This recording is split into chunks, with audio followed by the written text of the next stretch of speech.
el universo que otros llaman la biblioteca. Pues bienvenidos y bienvenidas a un episodio más de Biblioteca Hexagonal. Estoy aquí con el doctor Ulises León y en esta ocasión vamos a hablar de unos libritos muy interesantes que se llaman Teorías de los Cuentistas de Lauro Zavala, el coordinador, ¿no? Que es un maestro, me parece, de la UAM Xochimilco y se especializa en esto de teoría literaria y demás. Doctor León, ¿cómo está usted? Buenas noches. Carlos, ¿qué tal? Buenas noches a todas nuestras lectoras, lectores que nos acompañan en una edición más de esta biblioteca hexagonal. Recuerden que ninguna reseña ni comentario sustituye a la lectura directa del libro. Carlos, ¿algo que quieras agregar sobre el autor, sobre la edición, antes de entrar de lleno con los autores que vamos a platicar el día de hoy? Describirles un poco el contenido general de los libros, Ujú. que se trata en realidad pues de pequeños ensayos de los propios escritores, ¿no? De los propios cuentistas acerca de su labor, ¿no?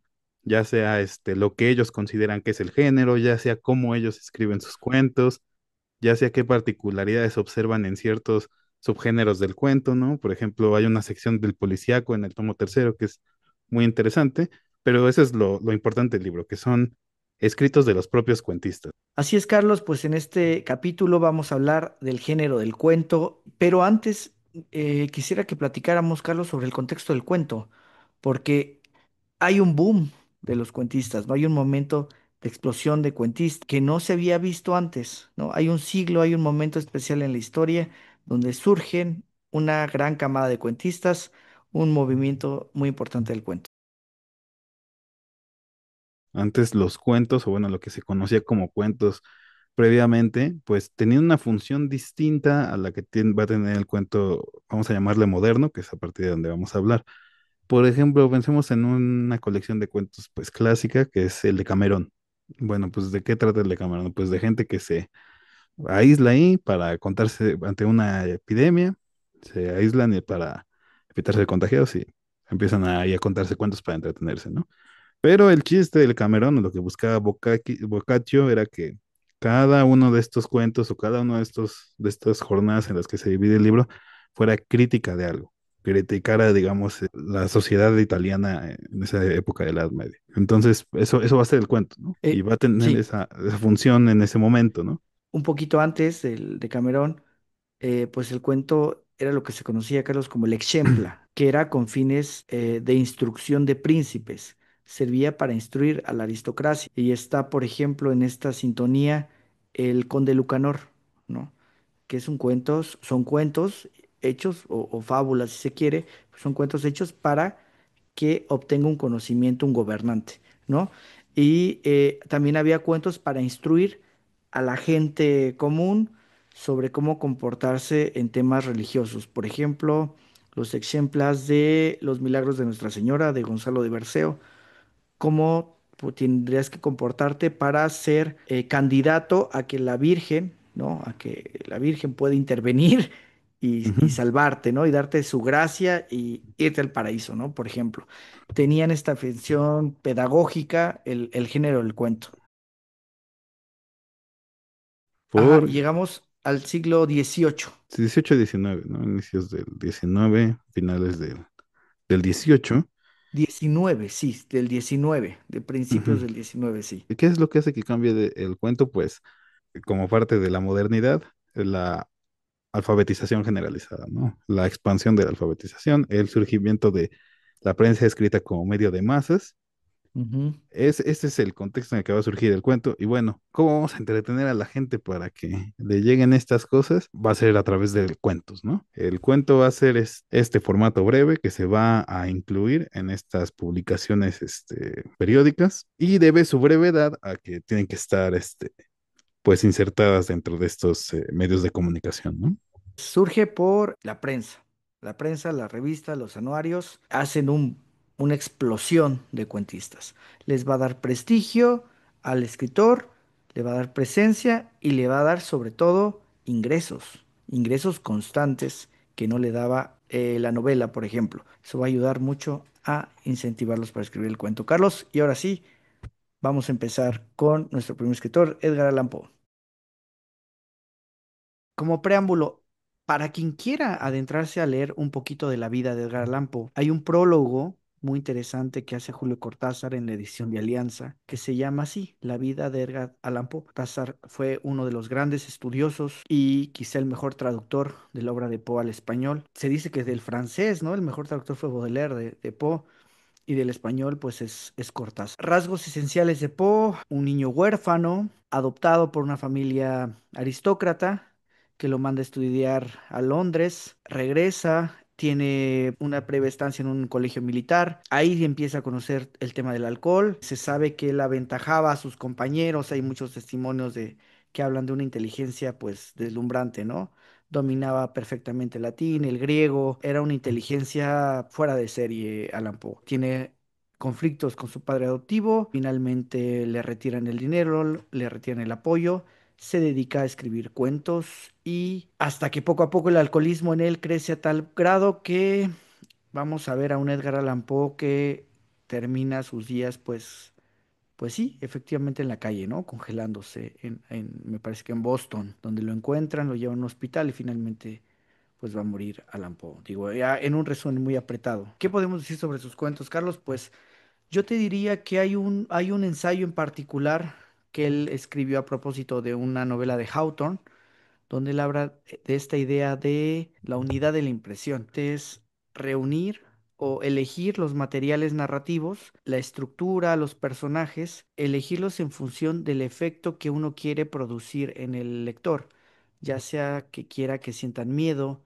que quiera que sientan alegría, que quieran que sientan suspenso. Primero lo que tiene que hacer el cuentista es elegir el efecto que quiere conseguir en sus lectores y a partir de ese efecto va a elegir los materiales narrativos. Y este efecto solamente se puede conseguir a través de textos que sean breves. Estas emociones que despierta, que puedes despertar de una manera muy viva y muy fuerte, solo lo pueden hacer géneros como la poesía y como el cuento, que son géneros cortos que se pueden leer de una manera rápida. Eso nos lleva uno a decir que Poe era un defensor de estos géneros, cree que el cuento es un género más valioso incluso que la novela y nos lleva también a decir cuáles eran los rasgos que él consideraba del cuento. Uno, pues es la brevedad. Él decía que un cuento, buen cuento, tenía que leerse entre 1 y 2 horas. Si pasaba de más de 2 horas, esta idea de la impresión se podía perder. Hay una frase que utiliza en este ensayo sobre Hawthorne que dice: un cuento es una obra de imaginación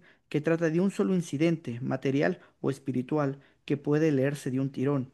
Ha de ser original, chispeante y debe tener unidad del efecto. Aquí hay otro rasgo, Carlos, que me llama la atención, que es el que dice que debe tratar de un solo incidente, ¿no? Un cuento solo debe tratar sobre una sola cosa, porque tiene que pasar solamente una situación, solo hay un acontecimiento realmente importante en los cuentos. Y bueno, Carlos, no sé si tú quieras agregar algo sobre Poe. No, nada más que esos rasgos que dice Poe, pues van a ser, digamos, van a marcar su época, ¿no? Son como los rasgos del cuento moderno, pero decimonónico, ¿no? O sea, muchos de los cuentos que van a venir después y los autores que van a venir después van a seguir como esta fórmula. ¿Cuál es tu cuento favorito de Poe, por cierto, Carlos? De bote pronto, yo diría que Valdemar y creo que el de los crímenes de la calle La Morgue, Calle Morgue. Ajá. sí, el que habíamos comentado justo en ese episodio, Mm, me gusta mm. mucho por el Por desenlace, el ¿no? chango, por el Por el chango chango, inesperado. el famoso chango. Yo diría, fíjate que a mí mi favorito, yo diría que sería La caída de la casa Usher. Me gusta mucho Berenice y el entierro prematuro. Me llevan al miedo, la verdad me han sentido, me llevan a la angustia esos cuentos. El pozo y el péndulo te lleva a la Pozo y el angustia de péndulo. qué le va a pasar al personaje. A eso creo que se Sí, refería poco en también, la unidad del efecto, ¿no? Esa sí, también angustia el que corazón delator, por ejemplo, el ¿no? corazón delator, corazón delator. Y es ese efecto, ese sentimiento del que habla que te va acompañando desde la primera frase. Desde la primera frase está pensada para que tú sientas ese efecto de angustia, ¿no? De miedo. Yo creo que eso se refería a Poe. Y bueno, pues el segundo cuentista que elegimos fue uno que yo leí en la prepa. Me gustó Ujú. mucho, ahorita no es de mis favoritos, pero en ese entonces sí lo era, y es Guy de Maupassant. Y Maupassant, pues es, digamos, vive durante la segunda mitad del siglo XIX, es un autor francés, va a tener ahí relación con Flaubert. Él va a vivir en una época donde está en boga esto que le llaman el realismo literario, de escribir las cosas tal cual son, ¿no? O sea, hacer una descripción minuciosa del ambiente, los lugares y las situaciones, y esto es sobre todo un poco en la novela. Y eso va a llevar después a el naturalismo de Solá y muchas cosas. Pero la idea de Maupassant es que él va a reaccionar a esto, ¿no? Y él va a decir, en realidad, uno nunca puede escribir la realidad tal cual es, ¿no? No Ujú, podemos, el que escribamos un día va a requerir cientos y cientos de tomos de todos los detalles que van poblando nuestra vida en cada momento, ¿no? Y entonces él dice que lo que tiene que hacer un escritor, lo que tiene que hacer un cuentista es hacer una selección de estos casos, ¿no? Bueno, de estas cosas que pueblan la vida, ¿no? Pero esta selección no es fortuita ni es azarosa, sino que debe obedecer al objetivo de contar una historia que nos revele un sentido, aquí lo frasea de una forma muy interesante y bonita, dice, entender el sentido oscuro y profundo de los hechos y que debe reflejar una visión personal del mundo, ¿no? Esa selección de estos pequeños hechos nos van a hacer contar una historia y esa historia tiene que reflejar en el fondo esto. Existe una cierta relatividad en la creación de los cuentos. Esta selección pues debe ser rigurosa en el sentido de que todos los elementos inútiles o sobrantes o que no contribuyan a construir este objetivo pues tienen que ser desechadas sin más, ¿no? Esa es la idea del cuento en Maupassant en reacción a esta corriente del realismo en la literatura. Y hay muchos cuentos muy buenos, pero a mí uno que me impactó mucho cuando lo leí inicialmente, les digo, en la prepa, es el famoso cuento del collar, porque el collar no lo voy a spoiler por si lo quieren leer, pero pues la idea es bastante simple, o sea, una familia, pobre quiere pasar por rica, digamos así, le gusta vivir de las apariencias. Este deseo pues las lleva a comprometerse con algo que va a acabar por destruir, digamos, su vida, ¿no? El mantener esta imagen de una riqueza que no tienen los va a llevar a destruir lo que era su vida, ¿no?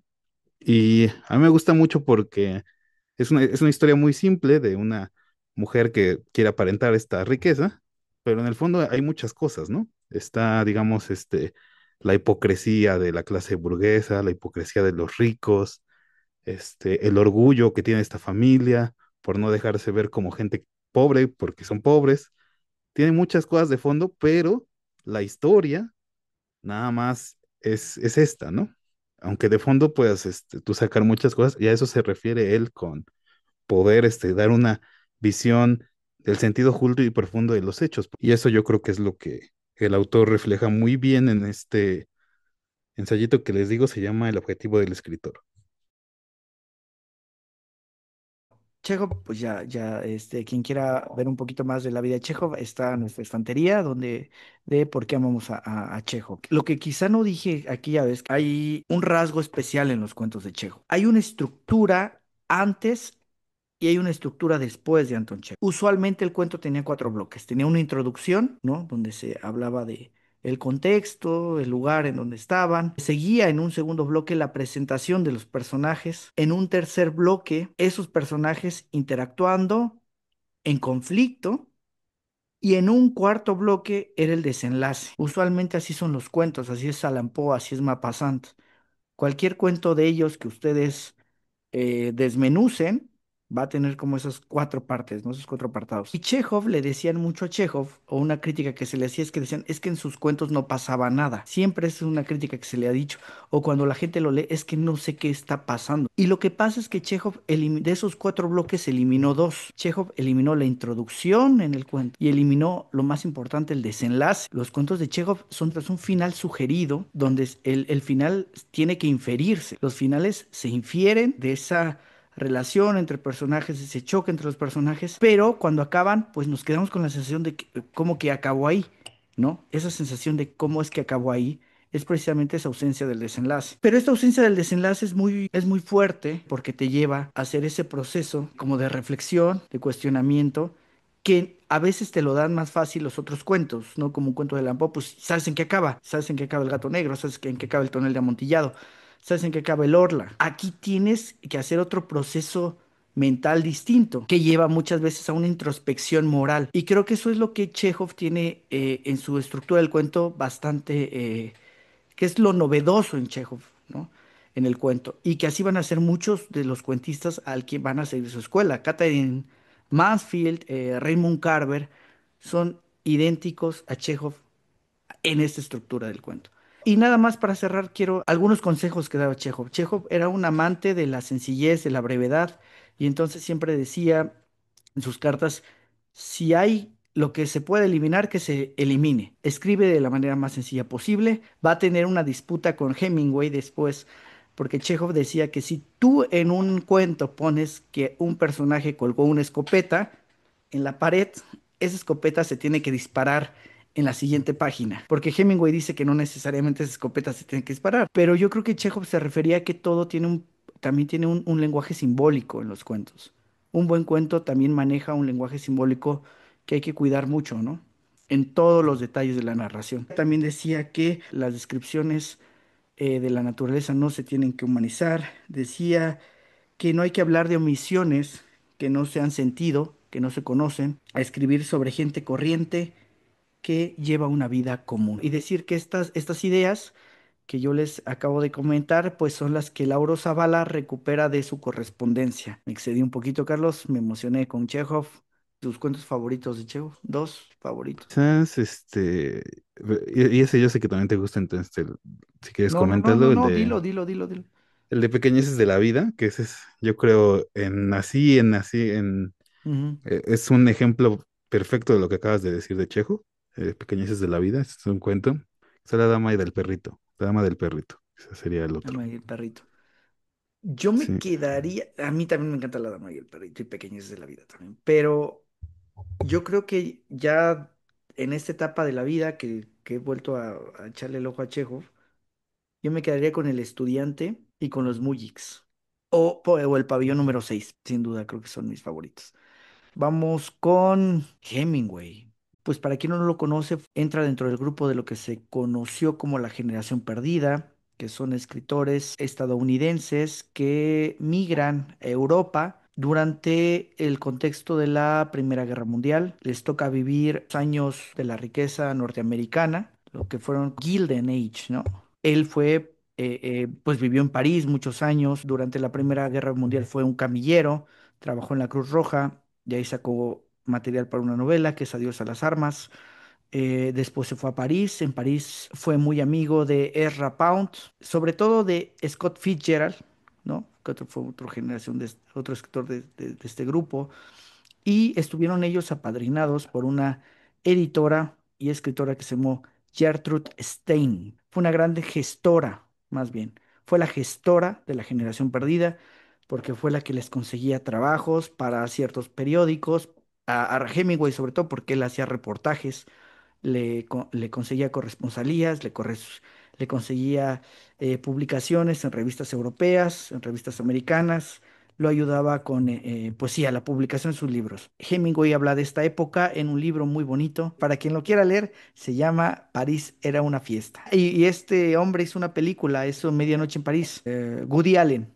Woody Allen hace una película también de esta época de Hemingway. Y Hemingway, pues, escribió muchos cuentos. Es muy conocido también porque le gustaba el box, porque le gustaba el alcohol, porque era pescador, se fue a Cuba, se iba a África, y tiene más bien una aura alrededor de aventurero, de un macho, ¿no? De esa época.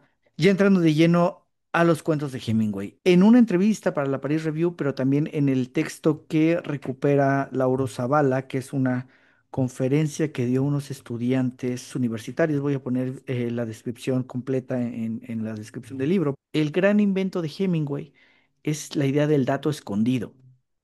Hace ratito les platicaba de Chekhov que o la virtud de Chekhov o el estilo de Chekhov era en quitarle bloques o información al cuento tradicional. Y Hemingway lo que va a hacer es quitarle todavía más. Hemingway va a llegar al punto de solamente poner interactuando a los personajes, incluso sin conflicto. Hemingway, la idea del dato escondido es precisamente que el cuento debe ser como un iceberg, que el cuento, la parte escrita, solo debe ser la décima parte y todo lo demás tiene que estar sugerido. Y lo que debe estar sugerido en el cuento tiene que ser precisamente los temas más importantes. Y eso va a llevar a que los cuentos de Hemingway sean cortos, la mayoría, hay unos que son largos, Por ejemplo, La breve vida feliz de Francis Macomber, 50 grandes, también son cuentos largos, El río de los dos corazones.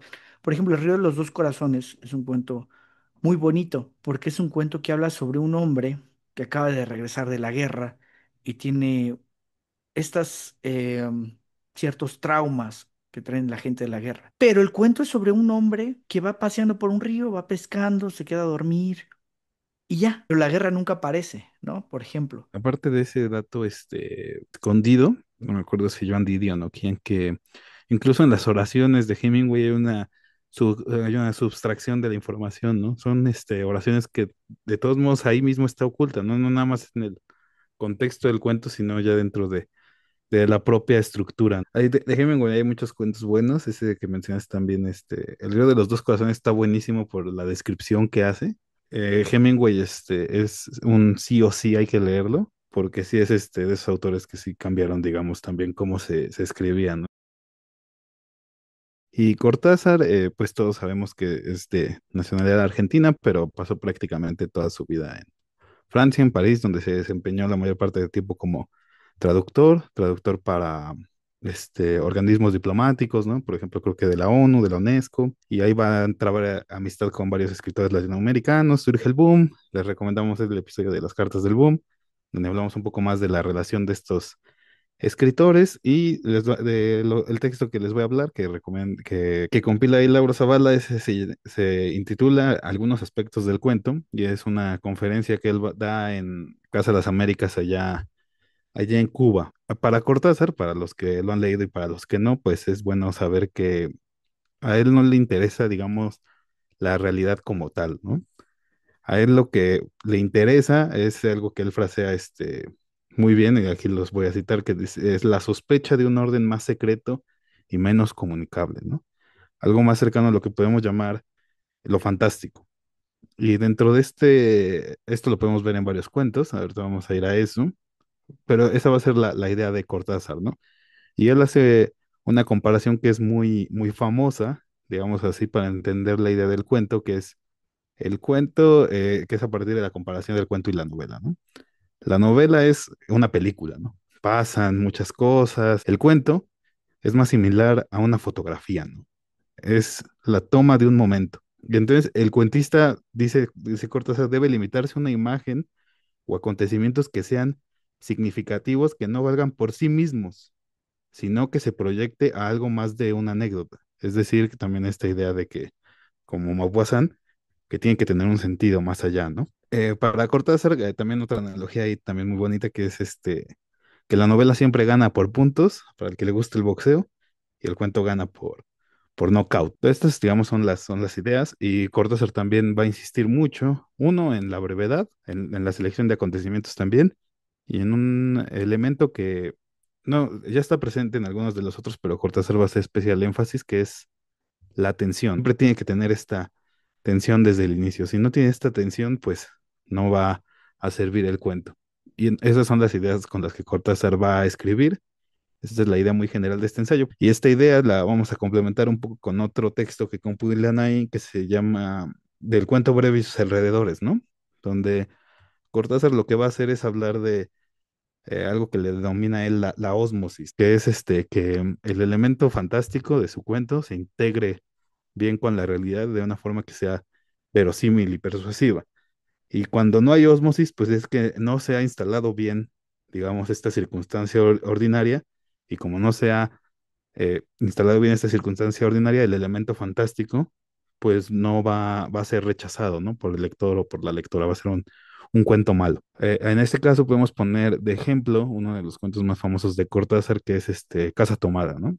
En Casa Tomada, pues las primeras páginas pues son la vida pues cotidiana de estas dos personas, queda muy establecida la situación y entonces viene esta idea de que están tomando la casa y entonces no se nos hace extraño porque ya está bien planteada la situación cotidiana y ya irrumpe este elemento, ¿no?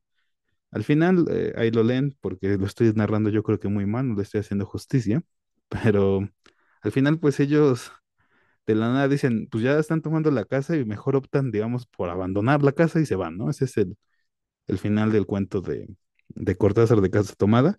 Y esos son, digamos, esos elementos, ¿no? Tiene que ser un cuento breve, tiene que tener tiene que sugerir algo más de lo que está escrito, que son elementos comunes con otros autores, y aparte de eso tiene que tener una tensión. Para cerrar con este autor, no sé si quieras decir algo más o decir alguno de tus cuentos favoritos de Cortázar. Bueno, La noche boca arriba, porque fue de los primeros cuentos que leí de adolescente y desde entonces, no sé, lo he leído N veces. Me encanta La noche boca arriba. Me gusta mucho El perseguidor también. Yo me quedaría con La noche boca arriba y El perseguidor. Sí, Carlos. Fuera de eso, pues sí, ya hablamos también en el episodio uno de la segunda temporada de Literatura Fantástica sobre otros elementos de Cortázar en su relación con el tiempo, ¿no? Por ejemplo, igual si quieren irle echar un ojo. ¿Y los tuyos? No, pues yo digo que todos los fuegos el fuego, o sea, el cuento, Ujú, no el libro, ujú, el ujú, cuento en ujú, cuento. ujú. Y quizás, por lo breve que es, continuidad de parques, quizás.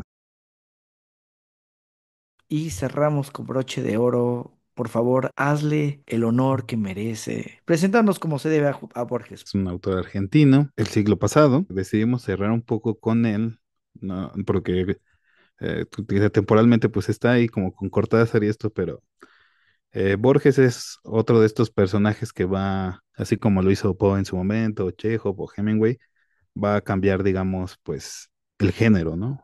Va a revolucionarlo de una manera que no se creía hasta entonces posible. Pues Borges lo que va a ser que va a ser de los primeros, si no es que el primero, en hacer de un cuento un ensayo, ¿no? O sea, los cuentos de Borges son un ensayo, en su mayoría, ¿no? Hay muchos que sí tienen esta estructura, pues todavía, digamos, clásica de los cuentos, como la conocemos, pero muchos de ellos, o por lo menos mis favoritos, o los que van a ser más importantes, pues son estos que parecen un ensayo, ¿no? Que nos van a contar, por ejemplo, acerca de cosas inexistentes, ahí relacionadas con el infinito, etc. Pero, ¿por qué Borges escribe así, ¿no? Que es, yo creo que es lo importante y ahorita podemos hablar a detalle de los cuentos. Pues hay un ensayo ahí que Borges escribe, bueno, que recompilan aquí en estos libros que se llama Así escribo mis cuentos. Y en este ensayo, que es en realidad la transcripción de una conferencia que Borges da ante varios estudiosos de su obra que le preguntan cómo escribe los cuentos, ¿no? Borges siempre va a partir de una idea, ¿no? Él va a citar ahí varios ejemplos, pero voy a mencionar dos, que uno es el cuento de El Zahir. Este cuento a Borges se le ocurre porque estaba un día pensando y se le ocurrió pensar en la palabra inolvidable, ¿no? Dice, bueno, ¿qué significará que algo sea inolvidable, ¿no? Y entonces dice, bueno, pues que no se nos escurra de la memoria, ¿no? Y dice, bueno, pero para que algo sea inolvidable tiene que ser impactante, ¿no? O sea, por ejemplo, si vemos un monstruo, 10 personas, pues creo que esas 10 personas no lo vamos a olvidar, ¿no?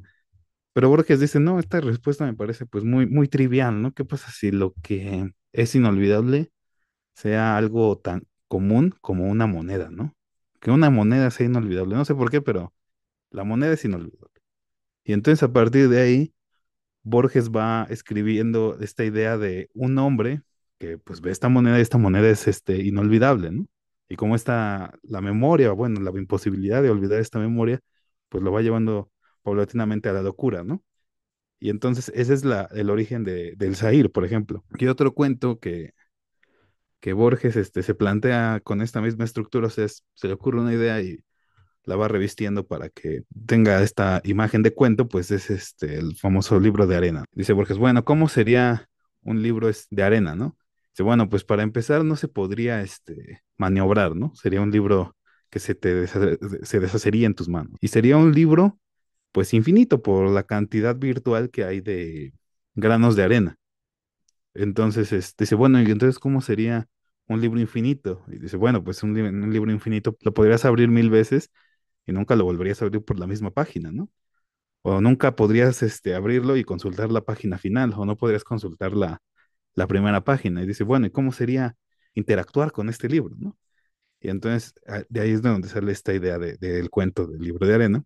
Y entonces él empieza, digamos, a escribir sobre esta idea, sobre otra vez este tema un poco recurrente luego en Borges, que es de que la gente tiene contacto con estas cosas y pues se empieza a volver ahí medio loca o bueno, los empieza a afectar y la persona esta decide pues perder el libro de arena ahí en una estantería de la Biblioteca de Buenos Aires, ¿no? Ese es el final del cuento y esa es la forma en la que Borges hace sus cuentos, ¿no? Es a partir de una idea y esa idea le va agregando capas y capas y capas hasta que queda, digamos, esta narración. Y aquí, nada más para seguir dando ahí un poco la idea de qué pensaba Borges del cuento, hay otro ensayo que se llama El cuento no tiene ripios, que Borges también es partidario, igual que Poe, por ejemplo, de que el cuento es superior a la novela, ¿no? Es un género superior a la novela.